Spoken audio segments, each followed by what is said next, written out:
여러분들 반갑습니다. 부동산 공시법을 담당하는 목희수입니다.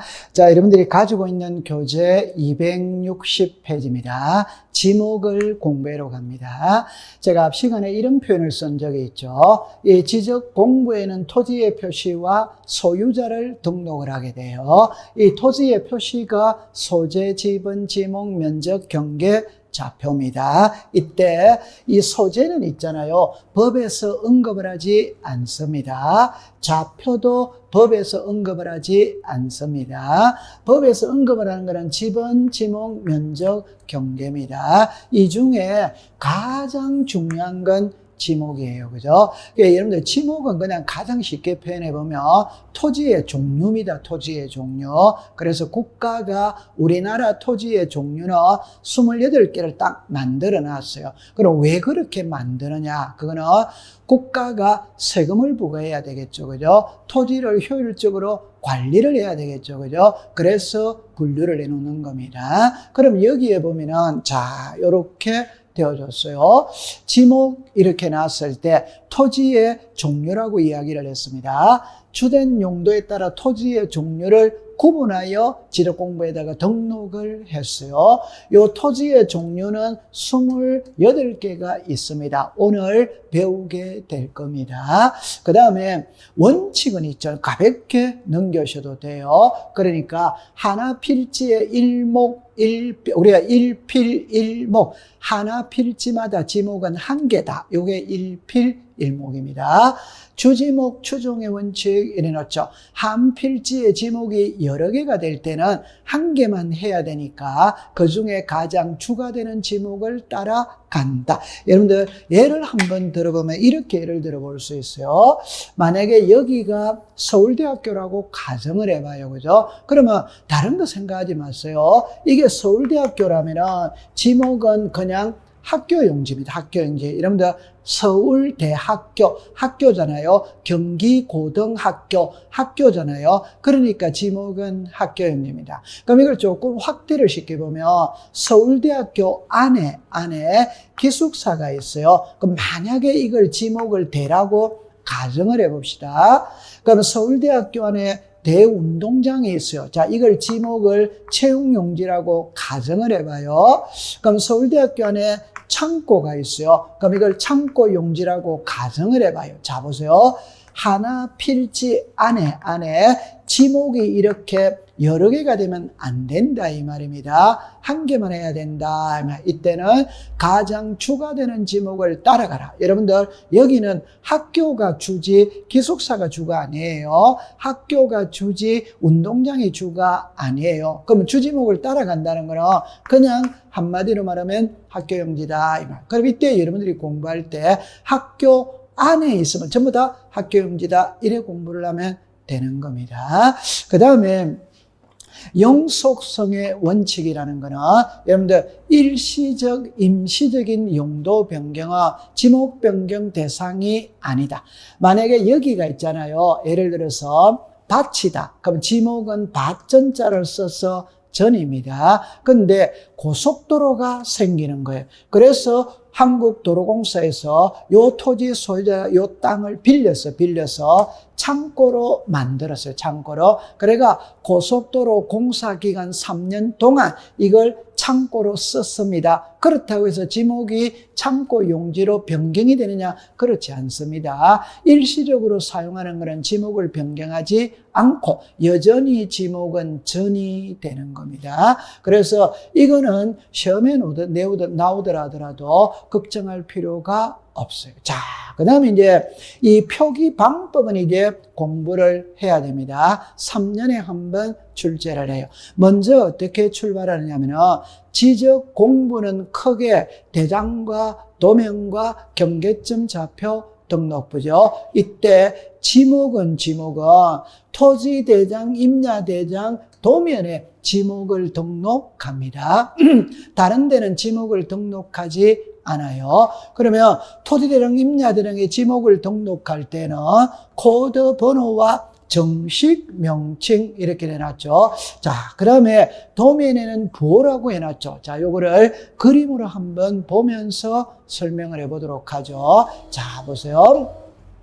여기가 서울대학교입니다. 서울대학교도 토지니까 서울대학교에 토지대장이 있어요. 서울대학교에 도면이 있다. 그러면 서울대학교 토지대장의 지목을 등록할 때는 학교 용지 요래 썼죠. 요걸 정식 명칭입니다. 여러분들 우리나라의 정식 명칭은 한국이 아닙니다. 대한민국이에요. 전라북도의 정식 명칭은 전라북도입니다. 전북이 아닙니다. 그래서 토지대장 임야대장의 지목을 등록할 때는 글자를 그대로 씁니다. 그럼 학교용지면 학교용지, 철도용지면 철도용지, 수도용지면 수도용지. 그러나 이 도면에는 여러분들 여기에 학자 있죠? 여기만 요렇게 쓰는 거예요. 그래서 요거 있죠? 이걸 부호라고 이야기를 하고, 요게 학은 첫째 글자죠, 첫째 글자. 그래서 첫째 글자를 쓰느냐, 둘째 글자를 쓰느냐. 우리나라 지목은 28개인데 24개는 첫째 글자를 써요. 4개는 있잖아요. 둘째 글자를 써요. 그러면 24개는 암기할 필요가 없죠. 둘째 글자를 쓰는 4개만 기억하면 된다 이 말입니다. 요걸 여러분들이 이해를 할 때 조금 있다가 우리가 지목을 배우게 될 텐데, 우리나라 지목에 주유소 용지라는 지목이 있습니다. 거기서 주자를 사용하고 있기 때문에 주차장에서 또 주자를 사용을 못해요. 그래서 차라고 기록을 합니다. 그 다음에 우리나라 지목에 공원이라는 지목이 있어요. 거기서 공자를 쓰기 때문에 공장용지에서 또 공자를 쓸 수가 없어요. 장자를 쓰는 겁니다. 그 다음에 하천은 있잖아요. 이런 원리가 아니고, 과거에 우리나라는 한자 세대죠. 그냥 내천자를 써버리면 하천이라는 걸 알 수 있잖아요. 그래서 천을 쓰는 겁니다. 그 다음에 우리나라 지목에 유지라는 지목이 있어요. 여러분들, 물이 고여 있는 호수나 연못이나 댐이나 저수지의 지목을 유지라고 이야기해요. 거기서 유자를 쓰고 있기 때문에 유원지에서 또 유자를 못 써요. 그래서 원자를 씁니다. 제가 좀 전에 그랬죠. 지목이 28개가 있는데 그 28개 중에 24개는 전부 다 첫째 글자를 쓴다 이 말입니다. 그거는 암기할 필요가 없잖아요. 둘째 글자를 쓰는 4개만 딱 암기하면 됩니다. 그래서 주차장, 공장용지, 하천, 유원지, 요 붉은 글자만 하면 차, 장, 천, 원 요렇게 되겠죠. 그러면 여러분들 도면에서는 있잖아요. 자 보세요. 이게 도면입니다. 여기에 나와 있는 이게 지목이다 이 말입니다. 그러면 여러분들 여기를 먼저 잠깐 보고 왔고요. 여기에 채라고 나와 있죠. 그럼 이거는 채용용지가 됩니다. 여기 공이라고 나와 있죠. 이러면 이건 공원이 되는 거예요. 창이라고 나와 있죠. 그럼 이거는 창고 용지가 됩니다. 대는 그냥 사람이 사는 곳, 외글자니까 그냥 대를 그대로 쓰죠. 여기 학이라고 나와 있죠. 그러면 학교 용지가 된다. 그러면 이리로 오면 여기 차라고 나와 있죠. 그럼 이거는 주차장이다 이 말이죠. 장이라고 나와 있죠. 그럼 이거는 공장 용지다 이 말입니다. 그럼 여기 천이라고 나와 있죠. 이러면 하천이다 이 말이에요. 여기 원이죠. 그러면 유원지가 되는 거예요. 여기 도라고 나와 있죠. 그럼 이거는 도로가 되는 겁니다. 그래서 토지대장, 임야대장의 지목은 명칭을 그대로 쓰지만 도면에는 부호로서 쓴다. 첫째 글자를 쓰는 24개는 암기할 필요가 없어요. 둘째 글자를 쓰는 4개, 차장, 천원만 딱 기억해두면 됩니다. 그 다음에 이제 지목을 안으로 이제 들어가는 거예요. 여러분들 이 지목은 있잖아요. 엄청 중요한 겁니다. 그래서 이거는 무조건 시험에 출제를 하고, 지금까지 관례를 보면은 12문제 중에 2문제는 지목에서 출제를 합니다. 그러면 이 지목을 배우기 이전에 있잖아요. 제가 잠시 요거를 알고 들어가야 돼요. 그래서 좀 전에 이런 표현을 썼죠. 지목은 일필일목의 원칙이다. 그래서 하나 필지마다 지목은 한 개만 된다. 그러면 한 필지의 지목이 여러 개가 있었을 때는 가장 주가 되는 지목을 따라간다. 이게 주지목 추종의 원칙입니다. 그 다음에 여러분들 이제 중요한 거는 지목이 되기 위해서는 있잖아요.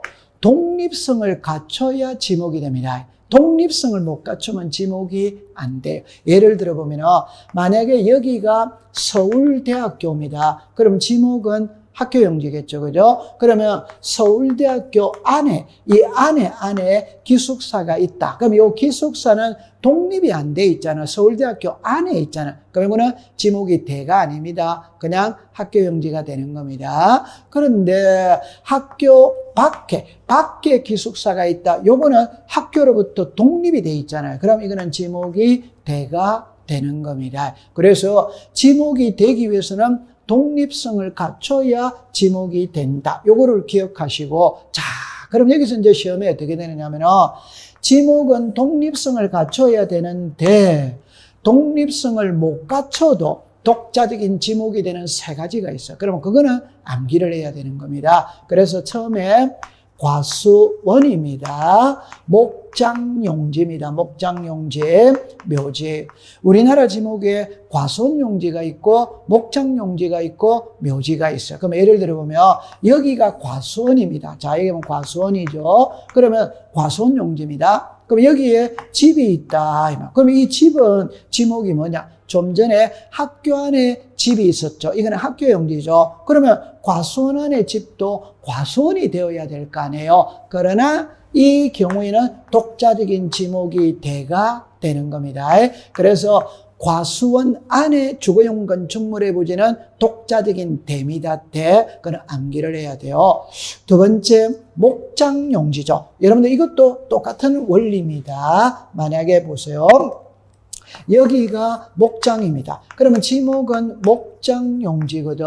그런데 여기에 집이 있다. 이 주거용 건축물입니다. 그러면 이게 지목이 목장용지냐 대냐 이 말입니다. 대입니다. 여러분들 이렇게 해볼까요? 목장은 가축을 기르는 곳이죠. 대는 사람이 살아가는 곳이죠. 사람이 우선이냐 짐승이 우선이냐 사람이 우선입니다. 그래서 목장 안에 주거용 건축물의 부지는 독자적으로 대로 한다. 또 하나를 예를 들어보면 이제 묘지 있죠, 묘지. 그럼 여러분들 공원묘지 있잖아요. 그럼 지목은 묘지입니다. 그 안에 관리사무소가 있죠. 그럼 이 관리사무소의 지목은 묘지가 되느냐, 대가 되느냐. 여러분들 이렇게 이해해 볼까요?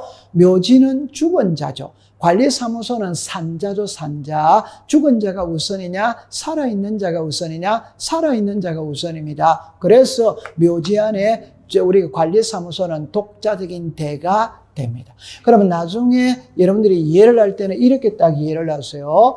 지목은 독립성을 갖춰야 독자적인 지목이 되는데 독립성을 못 갖춰도 독자적인 지목이 되는 세 가지가 있다. 그럼 이 세 가지만 딱 암기하면 됩니다. 그래서 과수원 안에 주거용 건축물, 목장 안에 주거용 건축물, 묘지 안에 관리사무소는 독자적인 대다. 이렇게 기억해 주세요. 그 다음에 이제 알아야 될 거는 있잖아요. 여러분들 지목을 읽어보면 성인이기 때문에 누구나 알 수 있어요. 누구나 알 수 있는데, 자, 읽다가 보니까 다만자가 나옵니다. 그러면 다만자가 나온다는 말은 앞에와 뒤는 답이 달라진다. 흔히 말하는 예외가 등장한다. 이 말. 그러면 앞부분은 이해만 하면 됩니다. 이해만. 뒷부분은 암기를 해야 돼요. 그래서 조금 있다가 지목을 공부할 때 다만자가 나오면 다만자에다가 동그라미를 탁 치고 뒤에 거는 암기를 해야 되는 겁니다. 그러면 하나하나 들어가 볼게요. 자, 처음에 있잖아요. 우리나라 지목은 28개입니다. 그래서 첫 번째 나오는 게 전입니다. 전. 여러분들 요 전은 그냥 한글로 치면 밭입니다. 밭. 근데 그냥 지목이 밭이다 이러면 참 좋을 텐데 한자를 써서 전이라고 그래요.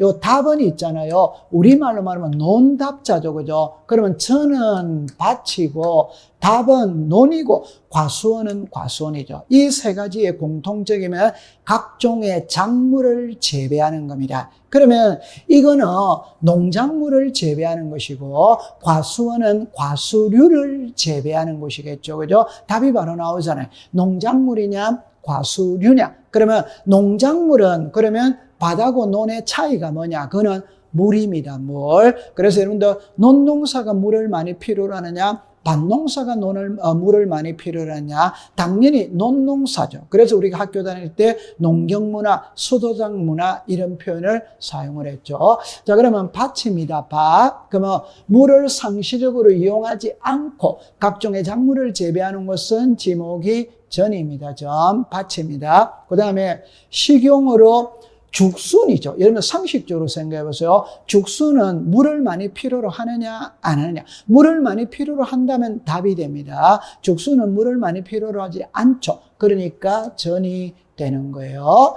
그 다음에 이제 답은 물을 상시적으로 직접 이용하여. 그래서 출제인의 시험 문제를 낼 때 물을 상시적으로 이용하지 않고 물을 상시적으로 직접 이용하여 라는 표현을 써주기 때문에 틀릴 사람은 아무도 없어요. 자, 그 다음에 제가 이제 과수원이죠. 과수원은 여러분들 과일나무를 기르는 것이잖아요. 그러니까 사과, 배밤, 호두, 귤나무 등 이래. 자, 그런데 여기 보니까 다만 이래 나왔죠. 그래서 주거용 건축물의 부지는 뭐라 한다? 대. 좀 전에 이렇게 배웠죠. 과수원 안에, 목장 안에, 묘지 안에 주거용 건축물의 부지는 독자적으로 대로한다. 그게 나와 있어요. 그래서 그렇게 이해하면 됩니다. 자, 두 번째, 목장용지죠. 여러분들 여기도 1번은 공부를 안 해도 됩니다. 그냥 가축을 기르는 곳이 목장용지잖아요. 그런데 여기 보니까 다만 주거용 건축물의 부지는 뭐로 한다? 대. 그래서 목장 안에 주거용 건축물의 부지는 대로 한다. 자, 그 다음에 이 임야와 광천지는 있잖아요. 엄청 중요해요. 여러분 항상 지목을 시험에 낼 때는 임야와 광천지, 잡종지는 해마다 출제를 합니다. 그러면 임야는 있잖아요. 이 글자가 들어가야 돼요. 산림 및 원야를 이루고 있는 수림지, 중림지, 암석지, 자갈땅, 모래땅, 섭지, 황무지죠. 그죠? 그 지목은 임야로 뭐다? 한다. 그러면 출제유는 시험 문제를 항상 요 글자를 잡종지로 고쳐서 답으로 냈어요. 여러분들 보통 일반적으로 시험 문제를 낼 때 옳은 것을 물을 수도 있고 틀린 것을 물을 수도 있죠. 그런데 지목은 대다수가 옳은 것을 묻습니다. 그러니까 4개는 틀린 것을 만드는 거예요. 그럼 여기도 역시 산림 및 원야를 이루고 있는 이렇게 나오죠. 이게 지목은 임야인데 꼭 잡종지 이렇게 합니다. 그럼 이거는 X가 되겠죠. 자, 이거보다 더 중요한 게 이제 광천지입니다. 여러분들 광천지 할 때 광은 광물이죠, 광물. 천은 온천이잖아요. 그래서 땅 속에서 온수, 약수, 석유류가 용출되는 곳은 광천지다. 자, 그런데 중요한 겁니다. 운송하는 것은 잡종지입니다. 꼭 기억하세요. 온수, 약수, 석유류가 솟아나는 곳은 광천지, 운송하는 곳은 잡종지. 그러면 시험에 낼 때는 제가 그랬죠. 다만자가 들어가는 게 예외라고 그랬잖아요. 항상 시험은 원칙을 갖고 출제를 잘 안 해요. 예외를 갖고. 그러면 1번을 시험에 내는 게 아니고 2번을 시험에 냅니다. 2번은 용출되는 것은 잡종지입니다. 잡종지. 그러면 요거를 시험에 뭐라고 고치느냐? 광천지라고 이렇게가 항상 답으로 만드는 겁니다. 용출이 광천이고 운송은 잡종지입니다. 꼭 기억해 주세요. 자, 그 다음에 염전은 있잖아요. 한 글자만 딱 기억하면 됩니다. 천일제염만 염전입니다. 여러분들 공장에서 소금 만들어낼 수 있죠. 공장에서 소금 만들어내는 것은 당연히 공장용지지 염전이 아니에요. 염전은 천일제염만 염전이다. 그래 두시면 되고, 그 다음에 이제 요 대는 그냥 사람들이 생활하는 집 있죠. 그죠? 집. 요게 대다. 그럼 집을 좀 확대를 시키면 사무실이라든지 극장이나 박물관이나 미술관 이런 게 대죠. 그죠? 그래서 주거, 사무실, 점포, 박물관, 극장, 미술관 이런 것들이 대죠. 그죠? 대. 그 다음에 여러분들 2번에 보면 이런 표현이 나와 있네요. 택지 조성 공사가 준공된 토지.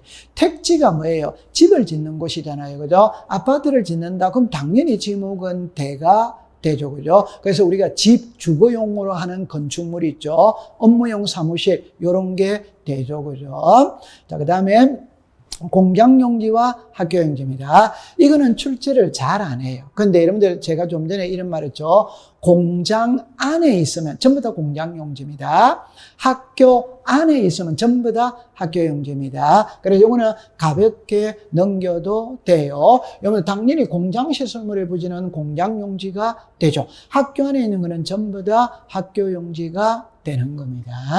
그 다음에 이제 주차장입니다. 그죠? 여기에 보면 이래 놨죠. 자동차 등 주차에 필요한 독립적인 시설을 갖춘 부지와 주차 전용 건축물. 우리나라는 국토가 좁으니까 별도 주차장을 넓게 만들 수 없죠. 그러니까 주차 빌딩을 만들 수 있죠. 그게 주차장입니다. 그런데 여기에 1, 2, 3, 4를 어떻게 푸느냐 이러면은 우리나라 지목에 주차장이라는 지목이 있는데 그러면 글자에서 주차장이라는 글자가 들어가면 다 주차장이냐 아니냐 그 소리입니다. 아닙니다.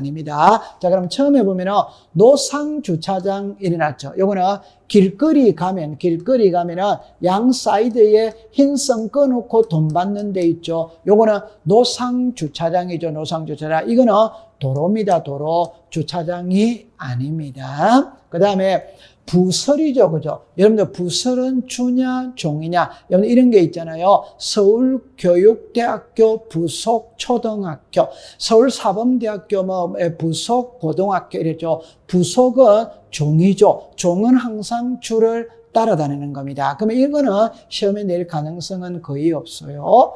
그 다음에 시설물 부지 인근에 설치된 부설 주차장. 자, 예를 들어 보면은 여기에 있죠. 자, 보세요. 가든이 있어요.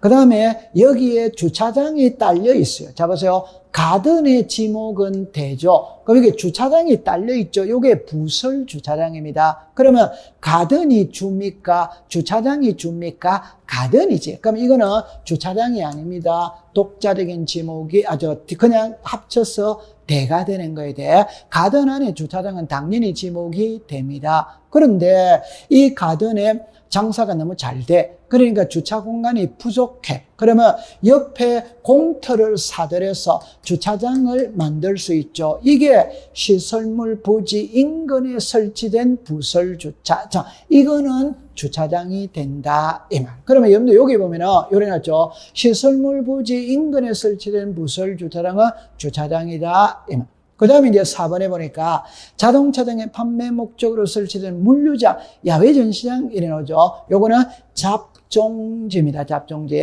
자동차 수출하기 위해서 항구에 가면 자동차를 많이 주차시켜 놨죠. 그거는 잡종지입니다. 주차장이 아닙니다. 그 다음에 이제 주유소 용지죠. 그죠?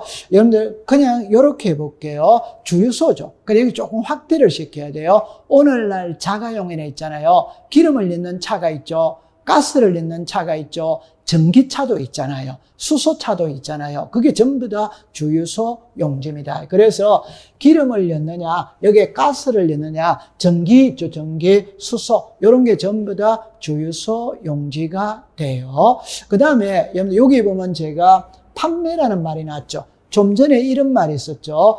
온수, 약수, 석유류가 용출되는 곳이 있고 운송하는 곳이 있고 판매하는 것이 있고 저장하는 곳이 있어요. 저장. 그러면 석유류가 용출되는 곳은 광천지, 석유류를 운송하는 곳은 잡종지, 석유류를 판매하는 곳은 주유소 용지. 판매하기 위해서 저장을 해놓은 거 있죠. 이 저장소 있죠. 이것도 주유소 용지. 석유류를 용출되는 곳은 광천지, 운송하는 곳은 잡종지, 판매하는 곳은 주유소 용지, 판매하기 위해서 저장해 놓는 것도 주유소 용지입니다. 그 다음에 다만자가 나왔죠. 근데 크게 신경을 안 써도 되죠. 보죠. 정비 공장 안에, 여러분들 공장 안에 급유시설이 있다. 그건 당연히 공장이잖아요. 공장. 그럼 공장 용지가 됩니다. 그 다음에 우리나라 지목에 창고용지가 있어요. 여러분들 영동고속도로를 타고 가다 보면 양 사이드에 여주, 이천에 가면 물류 창고들 많잖아요. 그게 창고용지입니다. 그래서 물건 등을 보관하거나 저장하기 위한 창고 있죠. 창고용지가 되는 겁니다. 그 다음에 이제 도로입니다. 요거는 31회 때는 여기서 출제를 했었습니다. 그러니까 여러분들 도로 있는데 다음 강목의 토지는 도로란다. 다만 아파트, 공장 등 일정한 단지 안에 설치된 통로는 제외한다. 여기서 제외라는 거는 아파트 안에 통로는 지목이 됩니다. 공장 안에 통로는 지목이 공장용지입니다. 공장용지. 도로가 아니에요. 그러면 이제 도로는 일반 공중에 교통 운수를 여러분들 보행하는 길 있죠. 차량 운행 가는 길 있죠. 그게 당연히 도로잖아요. 도로. 그 다음에 도로법에 따라 도로 등법과 관계 분야에 도로 개설된 토지 이런 게 있죠. 여러분들 지방도로, 고속도로 이게 전부 다 도로죠. 도로. 그 다음에 조심할 때 고속도로 안에 휴게소입니다. 고속도로 안에 휴게소는 대가 아니에요. 지목이 도로입니다. 도로. 그 다음에 최소한 도로가 되기 위해서는 2필지 이상에 진입하는 통로입니다. 그 말을 역으로 말하면 한 필지에 진입하는 통로는 도로가 아니에요. 그는 지목이 대가 됩니다. 대가. 2필지 이상은 통로로 사용되어야 도로로 할 수 있다. 그렇게 기억해 두세요. 그 다음에 이제 철도용지입니다. 여러분들 철도는 말 그대로 KTX가 간다, SRT가 간다, 그 철로 있죠. 철로, 선로 있잖아요. 여기서 일정한 궤도, 이게 선로죠. 선로. 철도 가는 길이 철도용지가 됩니다. 그 다음에 역사라는 말이 나오죠. 이거는 서울역의 건물입니다. 용산역, 서울역 있죠. 이거는 철도용지입니다. 철도용지. 그 다음에 제방은 여러분들 그냥 제방이잖아요. 제방. 그래서 방조제, 방수제, 방사제, 방파제 이런 거 나오죠. 제방 이렇게 되었습니다. 그 다음에 이제 하천과 국어와 유지입니다. 자, 이게 이제 비슷하죠. 그죠? 여러분들, 하천은 자연의 유수가 있거나 있을 것으로 예상되는 토지. 우리가 안양천, 중양천 이런 거 나오죠. 그게 지목이 하천입니다. 그런데 요 국어라는 말은 생소하죠. 그죠? 국어는 여러분들 농수로를 이야기합니다. 농수로. 과거에 우리나라는 있잖아요. 천수답이잖아요. 하늘에서 비만 내려오기만을 기다리죠. 그죠? 그러면 저수지를 만들어 놓고 거기다 물을 고였다가 농경사 할 때 필요하면 쓰잖아요. 그죠? 그게 농수로죠. 그죠? 그런데 오늘날에는 관계시설을 해가지고 사시사철 물을 끓여드릴 수 있죠. 그게 인공적인 수로입니다. 인공적인 수로. 여기 보면은 인공적인 수로 일어났죠. 이게 농수로입니다. 관계시설입니다. 요게 국어입니다. 국어. 또랑입니다. 또랑. 그 다음에 자연의 유수가 있거나 있을 것으로 예상되는 소규모 수로 부지. 자, 여러분들 여기에서 이 하천하고 국어의 차이가 뭐냐 할 때, 하천은 규모가 크다. 국어는 또랑이니까 규모가 적다. 그래서 하천과 국어를 구별하는 방법은 소규모 수로 부지입니다. 그러면 항상 출제는 시험 문제를 때 이거를 갖고 시험에 내는 게 아니에요. 이거를 갖고 내. 이걸 보면 국어라고 나와 있죠. 이걸 해마다 하천이라 이러면서 시험 문제 출제를 합니다. 국어입니다. 정리를 다시 하면은 자연의 유수가 있거나 있을 것으로 예상되는 토지는 하천, 자연의 유수가 있거나 있을 것으로 예상되는 소규모 수로 부지는 국어. 그럼 항상 시험에 국어라고 하면 O, 하천이라고 하면 X. 요걸 시험에 자주 지문으로 띄웁니다. 그 다음에 유지도 좀 생소하죠. 그죠? 여러분들 유지는 물이 고여 있는 거예요. 물이 고여 있다는 게 호수나 연못이나 댐이나 저수지입니다. 그럼 정리를 다시 하면 하천과 국어는 물이 흐른다.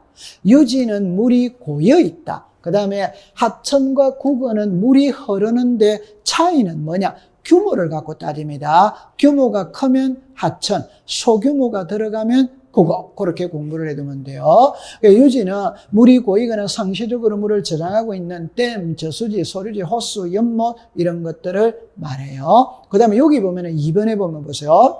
연완골 등이 자생하라. 여기 키죠, 그죠? 배수가 잘 되지 아니한다. 배수가 잘 되지 아니한다는 게 물이 고여 있다는 겁니다. 그럼 지목이 유지가 되는 겁니다. 자, 그 다음에 양어장이죠. 이거는 한 글자만 딱 기억해 두면 됩니다. 양어장은 물고기를 기르는 곳이 양어장이거든요. 그런데 육지에서 물고기 길러야 양어장입니다. 바다에서 물고기 기르면 양어장이 아니에요. 다른 말로 말하면 바다에 가두리 양식하죠. 바다는 토지가 아닙니다. 그럼 지목이 없습니다. 양어장은 육지에서 고기 길러야 양어. 그러면 시험에는 요 육상이라냐 해상 요거 고치는 게 시험 문제예요. 육상하면 O, 해상하면 X 이러면 됩니다. 여러분들 수도용지는 아리수, 상수도 정화시설이 있죠. 그게 수도용지죠. 그래서 물을 정수하여 공급하기 위한 치수, 저수, 도수, 정수, 송수 이게 수도용지다 이 말입니다. 그 다음에 공헌입니다. 공헌. 여기 보면은 공헌 또는 녹지로 결정 고시된 토지는 공헌이다 이래 나오죠. 그죠? 그러니까 여러분들 근린공헌, 자연공헌, 체육공헌 이런 거 많이 들어봤죠. 그죠? 공헌이에요. 자, 그 다음에 이제 체육용지입니다.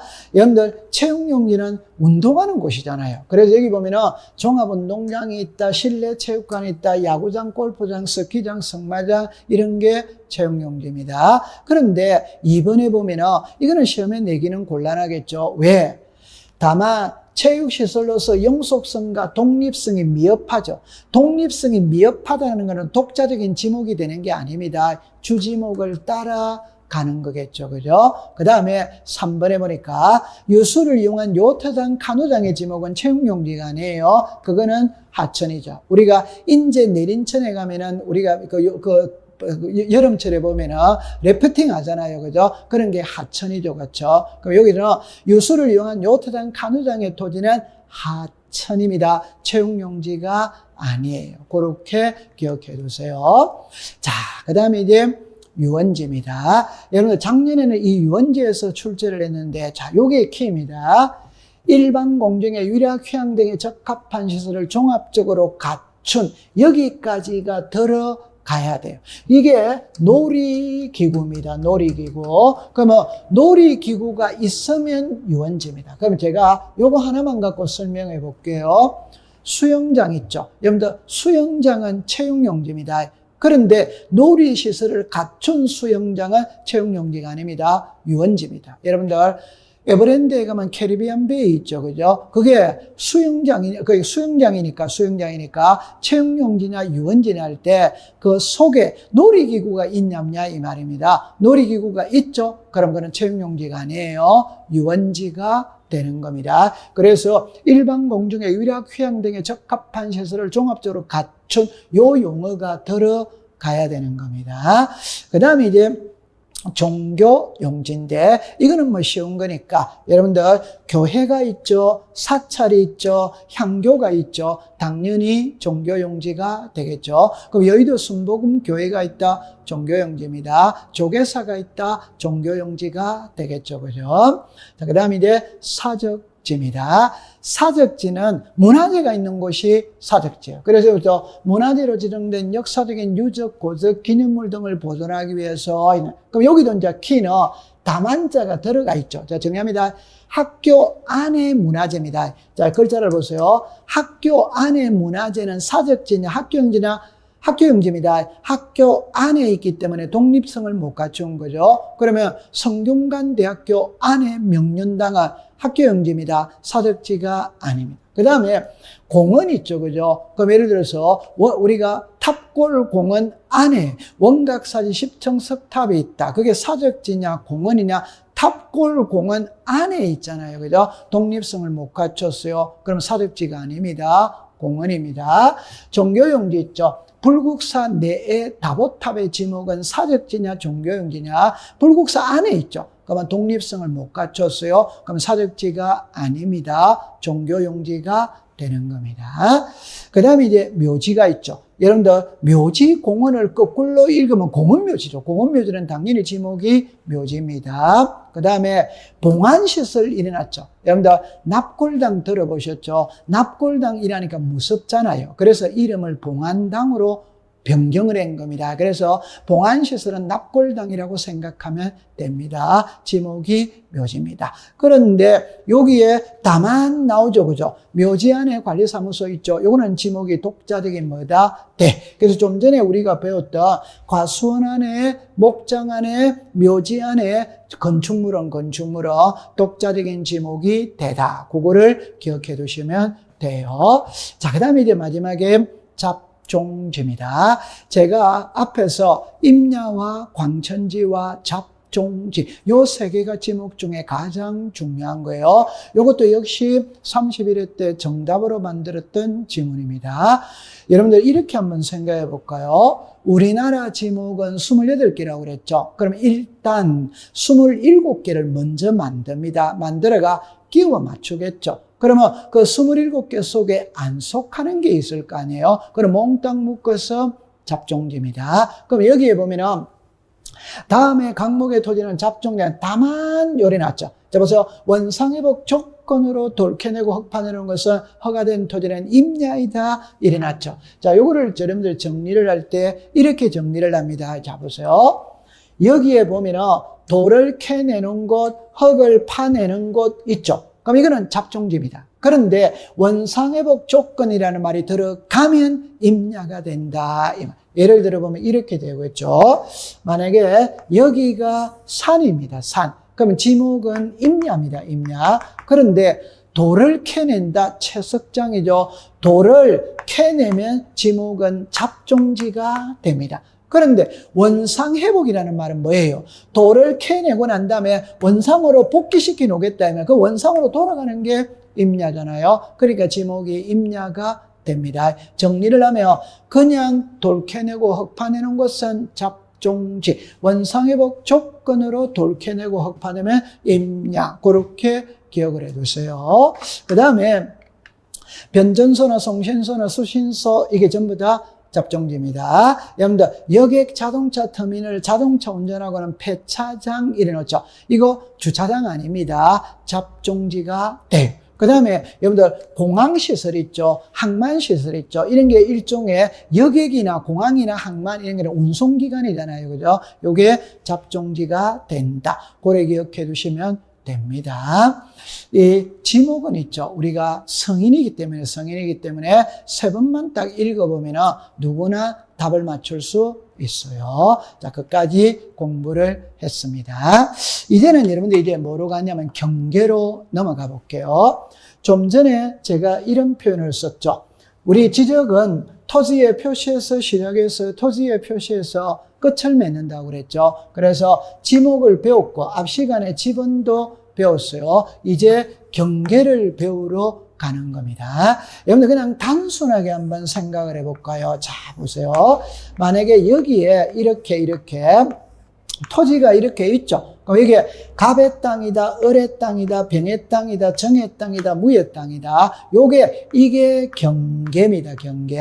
그 다음에 요 점 있죠. 그죠? 이게 경계점이에요. 그럼 제가 여기서 하고 싶은 말이 뭐냐 이러면 여러분들 지적법상의 경계가 있고 지상 경계가 있어요. 여러분 지적법상의 경계는 도면에 있는 선입니다. 선. 이게 여러분들이 도면이라면 요 선이 경계다 이 말입니다. 그런데 지상이라는 말은 뭐예요?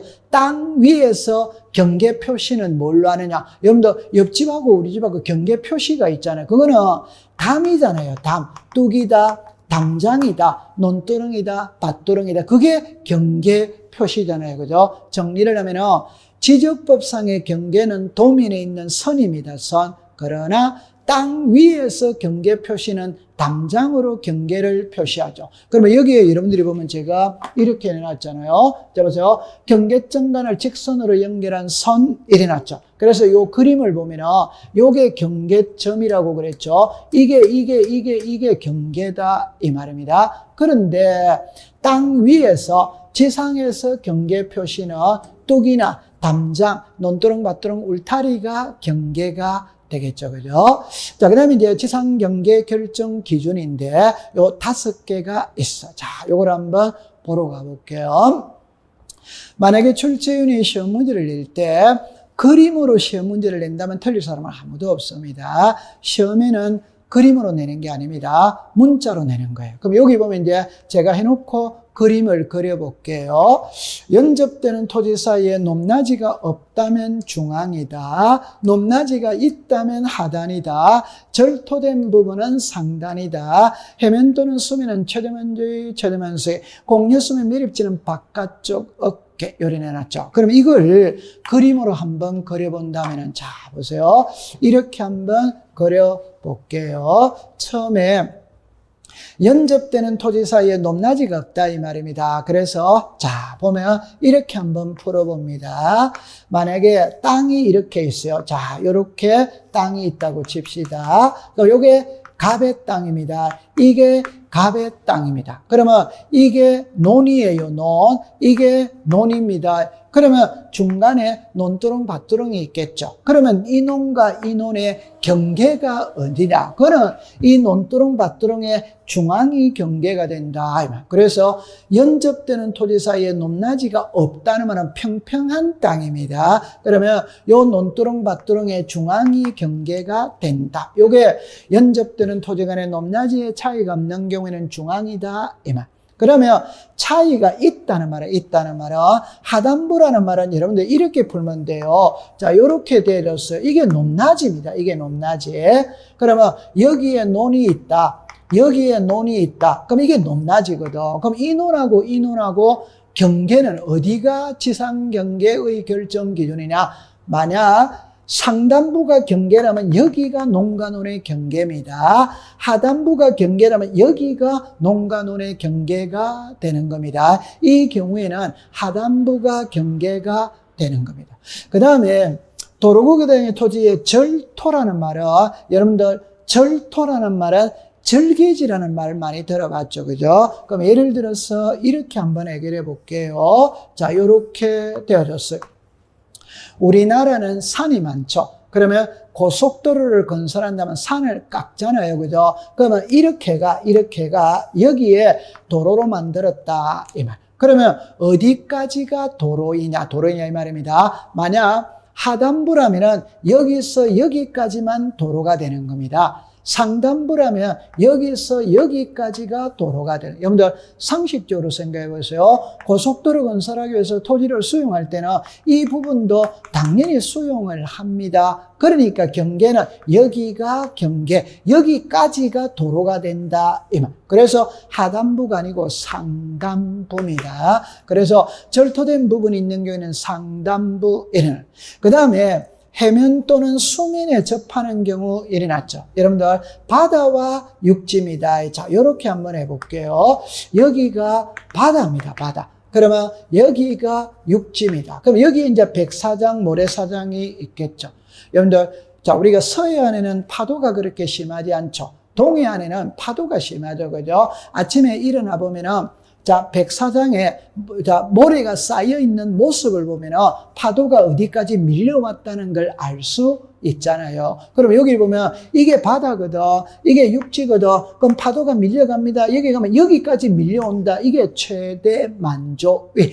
여기가 바다와 육지의 경계가 된다. 그 다음에 최대 만수위라는 말은 여러분들 여기에 호수가 이렇게 있어요. 그러면 물은 있잖아요. 가득 있는 건 아니잖아요. 호수나 댐 이런 데 보면 요 정도 물이 차 있죠. 그래도 어디까지가 호수이냐? 최대 만수위. 여기까지가 호수가 되는 겁니다. 그래서 여기 보면은 최대만주의, 최대만수위 이렇게 내놨죠.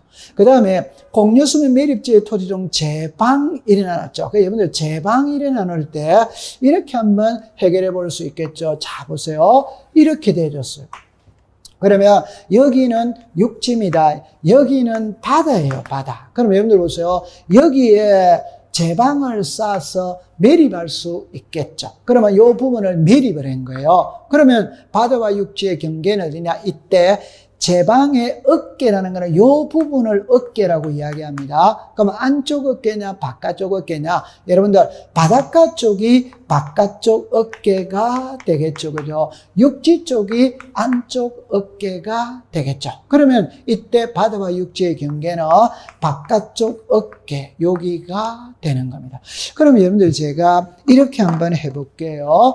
만약에 출제인이 시험 문제를 낼 때 이렇게 그림으로 시험 문제를 내는 거냐, 그림으로 시험 문제를 내는 거냐, 문자로 내는 거냐 할 때는 문자로 내는 겁니다. 그러니까 요 글자 있죠? 요 글자를 가지고 장난을 치는 거예요. 장난치기가 아주 쉽잖아요. 하단부를 상단부로 고치고 바깥쪽을 안쪽으로 고치고 최대만조이를 최소만수이 또는 평균만조이 평균만수, 이렇게 낱말을 갖고 말장난을 하는 겁니다. 여러분들은 암기는 이거를 암기해두시면 되는 겁니다. 자, 그 다음에 이제 지상경계점 등록부예요. 이것도 여러분들이 이제 중요해요. 여러분 좀 전에 우리가 배웠던 이 지상경계 결정 기준은 과거에는 출제를 많이 했어요. 요즘에는 출제를 잘 안 해요. 안 하고 이 지상경계점 등록부에 밀려난 거라며. 그러면 시험에는 이걸 많이 출제를 합니다. 그러면 이게 무슨 말이냐, 이렇게 생각해 볼게요. 여러분들, 자, 제목을 보니까 이렇게 써놨죠. 그죠? 자, 보세요. 지상 경계점 등록부 이래놨죠. 답입니다. 지상경계를 새로 정했어요. 지상경계를 새로 정했다면 장부도 새로 작성합니다. 예를 들어 보면 만약에 여기가 서울특별시입니다. 그럼 당연히 여기는 경기도가 되겠죠. 그러면 서울특별시와 경기도의 이 경계가 있을 거 아니에요. 이 경계는 경계 표지가 다 설치되어 있습니다. 근데 우리가 무의식적으로 지나가서 그렇지, 또는 덤성덤성 있기 때문에 눈에 잘 안 띌 뿐이지 설치는 다 되어 있어요. 여러분들 이런 게 있죠. 북한산 능선을 가다 보면 이런 팻말이 있습니다. 여기서부터는 서울특별시 종로구입니다. 또 쭉 가다 보니까 여기는 경기도 고양시입니다. 이런 게 있잖아요. 우리가 어떤 예를 들어서 자가용을 갖고 드라이브를 갈 때 능선을 넘어가죠. 넘어갈 때는 이런 표현이 있죠. 안녕히 가십시오, 또 오십시오, 이런 게 있죠. 그럼 능선을 넘어가니까 뭐라고 나왔어? 안녕하세요, 어서 오십시오, 여기서부터 청평명월의 고장입니다, 이렇게 나오잖아요. 그러니까 그게 전부 다 경계 표시입니다. 그러면 제가 좀 전에 이런 표현을 썼죠. 여기는 서울입니다. 여기는 경기도입니다. 그러면 경기도의 일부가 서울시로 편입될 수 있냐? 얼마든지 편입될 수 있죠. 그러면 과거에는 여기가 경계잖아요. 지금은 이제 여기가 경계가 되잖아요. 그러니까 지상경계를 새로 정했습니다. 그러면 장부도 새로 작성을 하는 거예요. 그러면 자, 여기서 볼 때 출제인이 물을 때는 요거를 물을 텐데 그림을 하나 보고 해볼게요. 자, 요리라 보세요. 자, 이렇게 되어졌죠. 자, 처음에 봅니다. 여러분들 길거리를 가면 청량기술자 아저씨들 청량을 하고 있어요. 자, 여기에 아저씨가 이렇게 보고 있죠. 그럼 여기에 어떤 젊은 친구가 잣대를 이렇게 가지고 있어요. 그럼 청량을 했겠죠. 했다면 표시를 해야 될까요? 표시를. 그럼 여기 보니까 붉은색으로 말뚝을 박잖아요. 그게 이제 이렇게 오면은 이렇게 되어져 있잖아요. 그럼 여러분들 길거리를 가다가 붉은 말뚝, 여러분들 요런 거 있죠? 요런 게 딱 꽂혀져 있으면 이게 경계 표시입니다. 경계 표시. 경계 표시는 붉은색으로 하게 돼 있다, 이 말. 그러면 경계를 새로 정했다면 장부도 새로 작성을 해요. 그 장부가 이거예요, 이거. 요게 지상경계점 등록부입니다. 그럼 여러분들 좀 전에 여기 보니까 요래놨죠. 자, 지상경계를 새로 정했다면 제일 중요한 건 어디에다가 새로 정했느냐. 그걸 사진을 딱 찍어 놓은 겁니다. 이게 사진입니다, 사진. 여러분들 여기에 표시는 잘 안 날 텐데 여기에 빨간 말뚝이 꽂혀져 있다. 여기에 빨간 말뚝이 꽂혀져 있어. 그럼 여러분들 여기에 도로겠죠, 그죠? 그러면 이 도로를 기준으로 해서 여기는 뭐 삼성동이다, 여기는 논현동이다. 이 경계 표시가 다 되어져 있는 겁니다. 그러면 여기 보니까 경계점의 위치 설명도죠. 그죠? 그러면 경계점이 어디에 설치되어 있냐, 그걸 설명도, 도면을 그려놓은 거예요. 그럼 이 도면을 따라가면은 경계점 표지가 설치되어 있다, 이 말. 그러면 이제 여러분들 우리가 시험 공부를 하는 사람의 입장에서 볼 때는 무엇을 시험에 내느냐 하면은 지상경계점 등록부죠. 등록부는 장부라고 그랬잖아요. 장부니까 등록되는 사항을 묻는 거예요. 그래서 보니까 소재, 지번, 지목.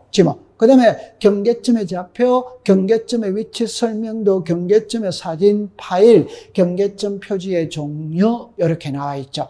나중에 여러분들이 공부를 하다 보면은 자, 토지의 표시는 소재, 지번, 지목, 면적, 경계, 좌표죠. 이때 소재와 지번은 분리되면 안 됩니다. 여러분들 자 한번 볼까요? 만약에 서울특별시, 강남구, 삼성도 이래만 쓰면 안 돼요. 법학에서는 반드시 100번지, 101번지 써야 되죠. 그러면 이게 소재고 이게 지번이죠. 이거는 두 개가 하나로 합쳐졌을 때 의미가 있는 겁니다. 그래서 소재와 지번은 분리되는 게 아니에요. 그럼 다른 말로 해보면 사람을 나타내는 모든 장부에 성명, 주소, 주민등록번호는 들어가죠. 그러면 토지를 나타내는 모든 장부에 소재지번은 들어갑니다. 소재지번. 그래서 지상경계점 등록부에도 소재지번은 들어가요. 그 다음에 좀 전에 경계점의 좌표, 경계점의 위치 설명도, 경계점의 사진 파일, 경계점 표지의 종류,